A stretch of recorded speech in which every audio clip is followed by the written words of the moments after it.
Iti nkulamusizaako nnyo yonna gy'osinza obba ng'otuwuliriza oli ku mayengo ga UG Update TV.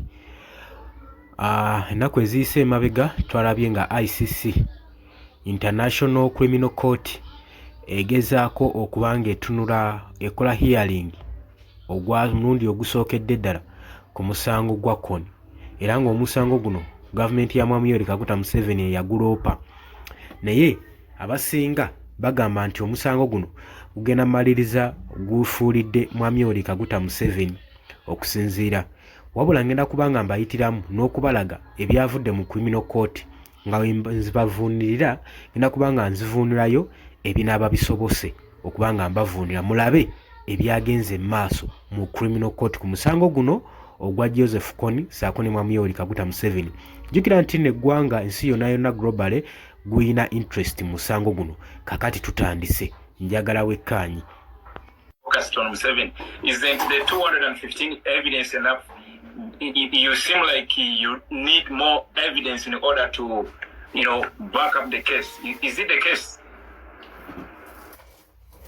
Ati mbabadde bagezaako okumubuuza ku byagenze mu maaso n'omusango guno, nga bamubuuza nti mba mufokasinze ku Mwami Yoweri Kaguta Museveni, evidence ezi 250 eziri mu keesi eno tezimala kuprovidinga evidence. Katulabe kikyazeemu. Well, I think that we have enough evidence to make the International Criminal Court say there is a case here to investigate. Remember, our job... Kati wano agambye nti basuubira okuba nga balina evidence ezimala okufuula omusango guno okubeera criminal mu International Criminal Court. At this early stage in the case is only to show the court there's enough here that the court should come in and investigate. Then the court will do its own inquiry.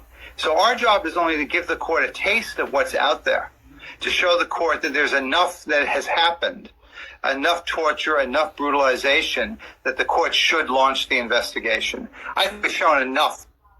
Agamba nti kibagala presentinga eri maaso ga kooti nti waliwo obujulizi obumala, waliwo much torturing, okukyunyuzibwa, okusanjaga, okutta abantu okwagenda mu maaso mu bitundu by'eggulu mu biseera by'olutalo luno olwa Kony, era nga bo kyebaagala okupresentinga eri kooti balage kooti era bateekeyo obumativu kooti bwebesinzirawo okukola investigation. Jukira kooti tenaba kubanga ekola investigation. Okukola investigation balina okubanga buno obujulizi bwe basabumitinze bumala ddala okukakasa kooti nti waliwo omusango ogugenda mu maaso era batandika okukola investigation ku musango guno. For that, I don't think there's any doubt about that. I think we've done more than most cases do when they first come to the ICC. But remember, era agamba bakoze ku misango egimala era mingi nnyo mu ICC, era basuubira nti guno omusango tegugenda kubeera gw'amaanyi ate kigenda balemerera, bajja kubanga bakiwunzika. it takes the court time. All judicial processes take time, and the court's going to take many months to go over this evidence.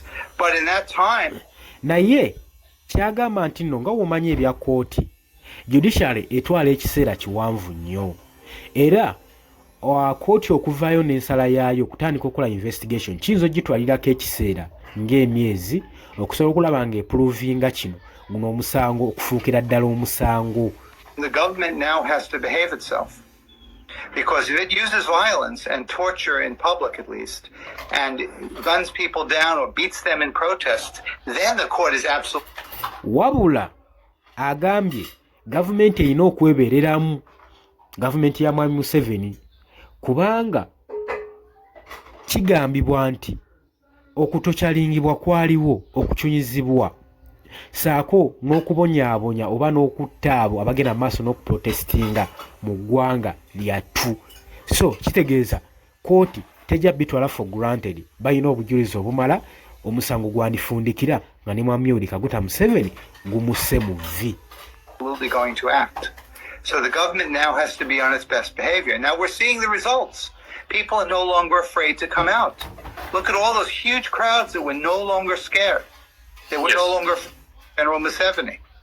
This tells us what the rule of law can do. And I think people in the government also, in the NRM, are starting to understand that all of this violence has to come to an end. That this way of running Uganda is old and has to change. And so I think we've made a... Kati gwe munnankyukakyuka wano woyina okuddiramu amaanyi. Omusajja agamba nti wano gavumenti weeyina otandika okwebeereramu. Bino ebigenda mu maaso mu ggwanga Uganda biri ku old version bya nkola nkadde, birina okukyusa, birina okutuukisibwa ku nkomerero. Batya tetumanyi ng'eki gye bagenda kikola. Wabula gwe ky'oba omanyi omusango guno woba ogutunuulidde nnyo teguli ku koni yekka, wabula guli ne ku gavumenti ya Mwami Yoweri Kaguta Museveni engeri gy'ayisaamu bannayuganda byonna byonna babitunuulidde. Ng'ovudde ku ky'omusango wabula entokyalinga n'empisa gavumenti gy'eyisaamu bannayuganda nayo bagitunuulidde. Bagamba eno enkola demokrasiya Museveni gy'ayisaamu bannansi baayo nkadde era gavumenti erina okwebeereramu ng'omusango guno gugenda mu maaso okukomya bino mu nnambiro. Uganda ebigenda mu maaso birina okukomekkerezebwa. A lot of progress. Those huge rallies are a sign of that. Having talked about... Bagamba ng'oggyeko okubanga bamu batya okwesowolayo okujja okuteeka gavumenti mu mbuga z'amateeka okugirumiriza, naye ebikola byonna babiraba ebigenda mu maaso ku rallies naddala mu kano akaseera akagino campaign bagamba birina okukomekkerezebwa. Kitegeeza Mwami Yoweri Kaguta Museveni kuba kamaze okubanga gumukka mu vi. Having talked about the 215 that they are enough to make the case, the last time we were here, actually after the show, very many Ugandans were actually in need to know how safe is this evidence, these affidavits at the ICC. JB. Kati amubuuzizza nti nno tutulowooza nti nno kino 1015 tekimala kuprovidinga evidence ku musango guno. Era omulundi ogwasembayo wabeera wano bannayuganda kirabikanga bo kwegamba abatali safe ku kino ekigenda mu maaso mu ggwanga lyattu Uganda. Let me say this. The International Criminal Court takes very seriously the need to keep things confidential and to keep them secret. When someone signs an affidavit to the court, that does not ever get disclosed by the court. Contains the allegations and in any communications, the court uses a code to deal with these affidavits. And when a person signs a statement to the International Criminal Court, that to statement see is secret, whether it it is confidential. suffices to confirm The one the guiding charges. principle that Court the court officers, has is you don't have the absolute floor. privacy. People are free to communicate to the court, and it will... Thank you, Madam President. Mbuza bannayuganda agoloza bali The seefu prosecution brings 39 charges abajja of crimes okubuuliriza against ku musango humanity and guno. war Wabula crimes ye n'agamba nti committed by Mr. omulundi Kony ogwasembayo bajja between mu 1 kkooti July okuwa omusango 2002 gw'ekikanga and kino 31st balina December koodi ze bakozesa 2005 in northern mu ngeri Uganda. y'okucommunicatinga Northern era Uganda. ye asuubira nti kooti erina enkola Charges yayo 1 engeri to gy'ekolamu 14 buli kintu okubeera nga concern kiri crimes safe. committed by Mr. Era Kony kyategeeza nti as an bonna bonna indirect banavaayo ng'abajulizi perpetrator jointly ku with musango and ogugenda mu through maaso mu RA ICC fighters pursuant to bajja Article kubeera safe. 25.3a Ye in kyama relation kugamba to the kintu. attack will on never Ruwala disclose that Senior information to Secondary the School government of Uganda. and the 7 That is an IDP camps of absolute. Bajule, And everything Abia, you send to the court is Balonyo, safe. Odek, And let me tell you this, Agak, if people Koji, send and statements to Abok us, to the between about 10 NUP, to October me directly in 2003 America, through and the about email, 8 June 2004. those statements are also safe. We will safeguard those, and when we send them to the ICC, kati tebukoma ku bujulizi bwokka bwe bakuŋŋaanyizza nga bo ab'ekitongole ekyo, wabula bagamba ne bannayuganda banaabakoze omulimu okubasindikira emails statements zonna zonna nga zigenda mu maaso n'okuba nga ziteekawo obujulizi mu musango guno zonna zonna bajja kuba bazisafeguardinga baziteeke mu ICC. Kitegeeza ki munnayuganda enkyukakyuka otandise okuba nga ogirabako. they are kept secret, and there's only a code used publicly. No name and no location and no house is ever disclosed publicly. So, JB, I will say to the people of Uganda, the ICC is a safe place. And if you have something to tell them or tell...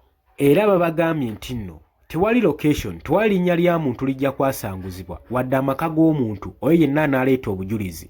Era bannayuganda bakimanye nti nno w'oloopa mu ICC ekifo kino kiri safe nnyo nnyo nnyo nnyo era abagamba mubeere bagumu mumba muleeta obujulizi bwammwe ekifo kino kiri safe tewali kijja kwasanguza tewali muntu gwe bajja tegeera kino nno bakikola okubanga ba safeguardinga Munnayuganda jjukira nti nno gavumenti teyinza kulaba nga owaayo bujulizi bugirumika ne bagenda mu maaso n'okubanga bakuleka kakino ICC etaddewo engeri gyeyinza okusafeguardingamu bannayuganda ku nsonga eno. Us, you should feel free to send it. And I can even give my email. Era bagamba nti Munnayuganda feeling free ng'osindika statements zino tebajja kwalocatinga location yo tebajja kwalocatinga linnya lyo ojja kubanga oli safe go yenna anaaleeta obujulizi ku nsonga eno. Address if you'd like for people to send to if you'd like me to.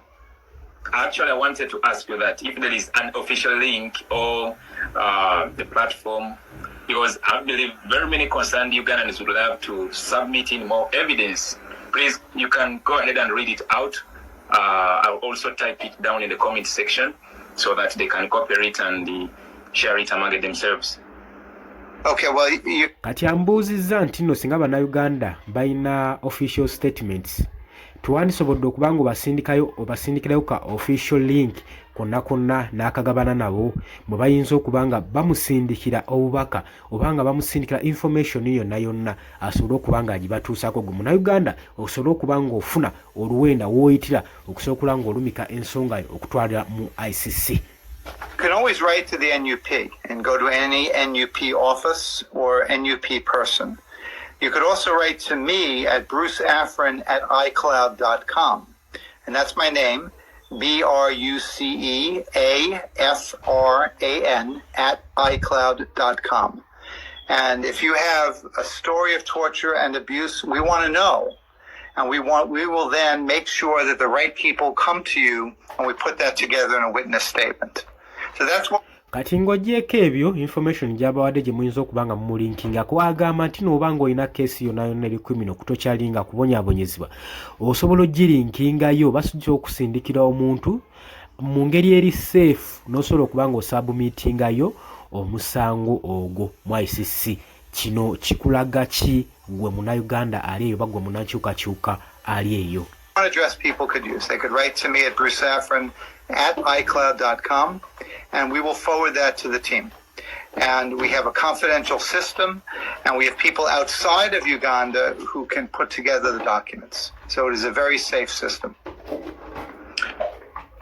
Agamba nti bali safe mu Uganda era balina abantu baabwe abasobola okubeera nga basafeguardinga system zonna documents bemuyinza okulinkingako okubanga musharinga information nebeera safe ne basobola okubanga batambuza omusango guno Munnayuganda n'asobola okuddamu okubanga yeeyagalira mu ggwanga lye.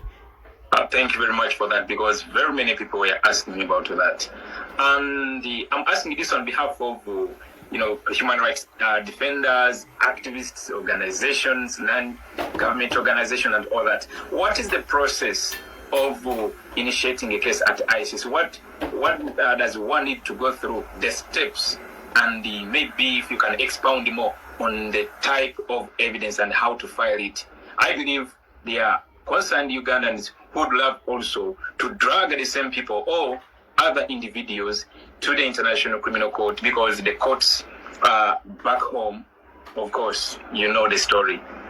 Kachona mugabuuziza nti no kina kibuuza ku side y'Abannayuganda. Munnayuganda ayinza taking a steps ki biki byayinza okuyitamu okusobola okulaba nga aloopa omusango gw'ekikula nga guno kuba agamba Bannayuganda bangi babonaabona balina emisango egy'ekikula kino egifaananganako bwegiti ate baabwe nga tebalina buyambi tebalina busaasi tebalina gye bayinza kuloopa kubanga ebigenda mu maaso mu Uganda naddala mu kkooti zaffe obimanyi tewali safe yadde tetulina demokrasiya. Munnayuganda tayinza teekayo musango gwa kikula nga kino. Amubuuza olowooza steps ze bayinza okuteekinga okusobola okulanga baloopa omusango guno omusango gw'ekikanga kino mu ICC Bannayuganda ne balekerawo okubanga batuntuzibwa. Yes. Well, JB, that's the first test. Can the courts back home handle these cases? If the answer to that is no, then the ICC can step in. So that's the first step we use to show the court. We show the court that amugamba singa omusango gw'ekikula nga kino nkooti ez'ewaka tezisobola kubanga zihandolinga nga ziyamba kitegeeza ICC eba erina okustepinga in eba erina okirinnyamu n'ekiyingiramu era nga ze zino steps wammanga gwe munnayuganda z'oyinza okukozesa okusobola okulaba ng'oloopa omusango gw'ekikanga kino mu ICC. There is no real due process anymore in Uganda because the government controls the courts and threatens the judges. Now, in the ordinary case in Uganda, sure, the courts work, hopefully. But in a political case of torture, they don't work because the judges are often too afraid. And so what happens is people are charged, the judges want to release them, and sometimes do, but then they're immediately put into the military courts. So they never get out. They can stay in for a year or two at a time, never get a court date. We've shown all this to the ICC. And this is the first step, showing the ICC that the Uganda courts can't work, that there's no due process in Uganda for those who are arrested. Kati agamba nti nno musango gw'ekikanga kino mu Uganda tegusobola kukola oba process entesobola kukola kubanga kooti zonna ziri sabotaged. Kooti zonna ziri controlled. Agamba okituuka ku misango egiriroko kooti ze Uganda zikola naye bituuka ku misango nga giri mu politics tezikola kooti za Uganda. Era agamba tewali ngeri ki gy'oyinza kutekinga mu process zino kubanga okuyita mu process eno onasooka kuyita mu local courts. Kati agamba guno omusango engeri gye gwagenze mu ICC asuubira nti eno ye first step esooka olw'okubanga ICC eginatandika okurecognizinga Uganda mu misango gyonna egigenda mu maaso egy'ekikula nga kino. Uganda ejja kuba etakinze advantage oba first step okusobola okulaba nga international courts zigenda mu maaso n'okutunulira misango egigenda mu maaso mu Uganda. Golooza Uganda batezanye jampoti. Agambye nti nno mujja gumiikirizaamu kumu abalina emisango egifaanaganako bwe giti egy'okutokyalingibwa egy'okukyunyizibwa egy'okudetainingibwa kubanga agamba nti kooti zonna zikontrolingibwa na gavumenti era batya okusabumiitinga emisango gy'ekikula nga kino. Batya nnyo oluusi badetaininga abawambe oluusi ne babasiba oluusi ne babalirizinga. Agamba ekyo process eri ku gavumenti kubanga courts zikontrolingibwa by the government. Naye agamba engeri gye bataddeyo omusango guno mu ICC keberenga step esooka ey'okubanga munnayuganda afuna obuddukiro bagenda tandika okumonitalinga Uganda buli mbeera yonna na buli kimu ekigenda mu maaso. Kitegeeza nti nno tugitwalenga advantage first step Uganda okusobola okuba nga demokrasiya oba oli awo ayinza okuzuukusibwa naddamu n'akolera mu ggwanga lyattu Uganda. Oli ku Yugi Update Civic Osinzo Bango tuwuliriza jjukira nti nno tuli ku musango ku byavudde ku musango ogwawaabiddwa ogwakola mu ICC first hearing omukuwulirwa naye bagamba nti obujulizi obwaweereddwa bo bagamba bumala okulanga buno ensonga bagifuula omusango naye tujja kuba tubiraba gye kujjako mu maaso awo. Oli ku Yugi Update TV gwatana toyongako mbagalizo olunaku olungi tujja kuba nga tukomawo ate twongereyo ne process eno tubamanyise ki ekigenda mu maaso. Museveni ali ku bunkenke kyenkana ki, gavumenti eno eri ku bunkenke kyenkana ki ku ebibadde bigenda mu maaso. Bino tebigenda kuddamu kubaawo bye mulaba gavumenti okukwata abantu ne bacunya ne batokyalinga ne batuusaako obuvune ne batta ne badetaininga nga tewali wadde Human Rights Commissions okuvaayo okulwanirira ku munnansi. Kakitegeeza guno omusango gugenda kye gugenda ozookusa kubanga guli global guli worldwide. Abali mu diaspora mbalamusizaako nnyo mwebale kwekuumira ku Yugi Update TV mbagala nnyo mweraba.